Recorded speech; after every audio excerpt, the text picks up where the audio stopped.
muchas gracias por la invitación a participar en el Cuore 2021.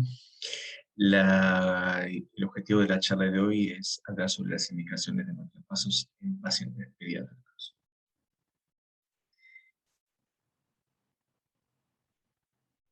Ustedes saben que cuando uno tiene que evaluar el implante o la indicación de un marcapasos en un paciente pediátrico, es muy importante tener en cuenta algunas características particulares de estos pacientes porque es muy diferente a lo que uno está acostumbrado a manejar en pacientes adultos, y vamos a ver que todo esto también está muy asociado al mayor riesgo de complicaciones que uno observa muchas veces en los dispositivos cardíacos en pacientes pediátricos. ¿Y a qué se debe eso? Bueno, por un lado tenemos ciertos factores o ciertos procesos fisiológicos que uno observa en la edad pediátrica que no son comunes de ver en los pacientes adultos, como es, por ejemplo, el factor de crecimiento, que como ustedes saben, los cables que uno puede indicar o colocar a nivel endocavitario con el crecimiento se estiran, por ende tienen mayor riesgo de ruptura y de falla de los cables. Por otro lado, tenemos solamente el tamaño corporal, por dos motivos. Uno, porque obviamente los generadores de marcapasos son tamaños diseñados para pacientes adultos, y obviamente cuando uno los coloca en los pacientes tiene más riesgo de poder tener decúbitos o externalizaciones del generador. Es por eso que nosotros tenemos por rutina indicar la colocación de los generadores en retromusculares.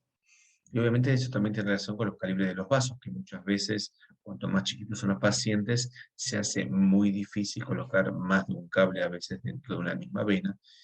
Y obviamente el espesor de la piel, por lo que hablamos previamente, que no nos permite muchas veces en muchos de nuestros pacientes usar el abordaje del generador subcutáneo. Y es por todo esto que uno siempre trata de definir cuál es el mejor abordaje para nuestros pacientes, si el epicárdico y el endocavitario. También hay que tener en cuenta que nuestros pacientes son tan chicos y van a tener una expectativa de vida muy prolongada, con lo cual uno también tiene que pensar que estos pacientes van a requerir muchos recambios de cables, muchos recambios de generadores, y es por eso que también nosotros tenemos una tendencia a tratar de proteger lo máximo que se pueda las venas para evitar, obviamente, el riesgo de trombosis y obstrucciones que no nos permitan usar esas venas para futuros abordajes de marcapasos. Aunque no está estandarizado mundialmente cuánto es el peso ideal o no para un abordaje u otro, si uno quisiera organizárselo de alguna manera, generalmente pacientes menores de 10 kilos es muy difícil, no es imposible, pero el riesgo de complicaciones es un poco mayor del abordaje endocavitario, y es por eso que muchas veces uno se inclina por el abordaje epicárdico. Con respecto a la indicación de uno o dos cables, generalmente nosotros en nuestra experiencia indicamos siempre el bicameral, independientemente del peso, salvo que el paciente tenga menos de 3 kilos, pero si no, generalmente nosotros vamos al abordaje bicameral, y siempre, siempre, siempre el paciente debe tener colocado el cable ventricular en el ápex del ventrículo izquierdo, porque como ustedes saben es la región que menos disincronía produce en el miocardio. Los pacientes entre los 10 y los 20 kilos, bueno, ahí uno puede definir o elegir, digamos, si uno quiere un abordaje, digamos, uni o bicameral, pero generalmente si es epicardio vamos siempre por el bicameral, y en el caso de ir por el abordaje endocavitario, muchas veces tenemos que ir solo con un unicameral porque el calibre de la vena muchas veces no nos permite colocar dos cables. En los pacientes mayores de 20 kilos uno ya lo puede manejar en forma endocavitaria, salvo que tenga alguna limitación, como por ejemplo una cirugía de Fontana, en donde uno no tiene cómo acceder dentro del aurículo y de los ventrículos. Por ende, en ese caso, generalmente uno va por el abordaje epicárdico. Con respecto a las causas, ustedes saben que las causas más frecuentes de bradicardias en la pediatría comparten muchas causas parecidas a las de adultos. Podemos clasificarlo en dos grandes grupos: la enfermedad del nodo sinusal, con todas sus manifestaciones como bradicardia, pausa sinusal, su síndrome de taquibradicardia. Y obviamente el otro gran grupo importante en pediatría son los bloqueos AB, principalmente los bloqueos de segundo y tercer grado. En la edad pediátrica no se observa muy comúnmente fibrilación auricular y latido de baja respuesta como en los adultos, y otra causa de bradicardia, pero que no es indicación de marcapasos, es la bigeminia auricular bloqueada, que se ve muchas veces en los pacientes neonatales.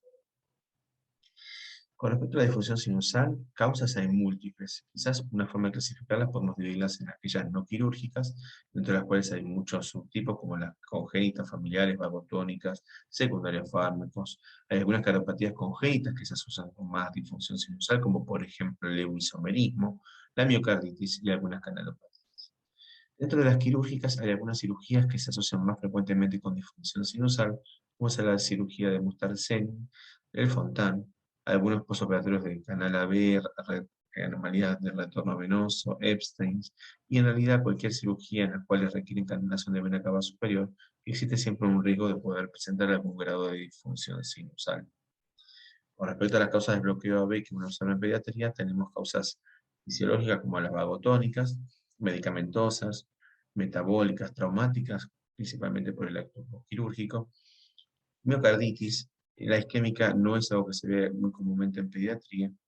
Algunas canalopatías se asocian con algún grado de pseudobloqueo auriculoventricular funcional.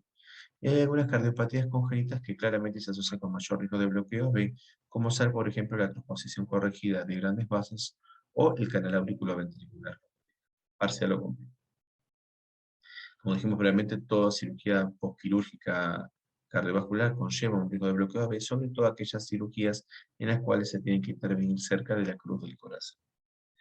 Quizás una de las causas más frecuentes de bloqueo AB en pediatría, luego de la postquirúrgica, se encuentra en la autoinmune, siendo la presencia de anticuerpos maternos anti-RO, anti-LA, con pasaje a través transplacentario al feto, como causa frecuente de bloqueo AB completo, principalmente fetal o neonatal. Después vamos a hablar un poquito más en detalle de esta patología, que es una de las más comunes en pediatría.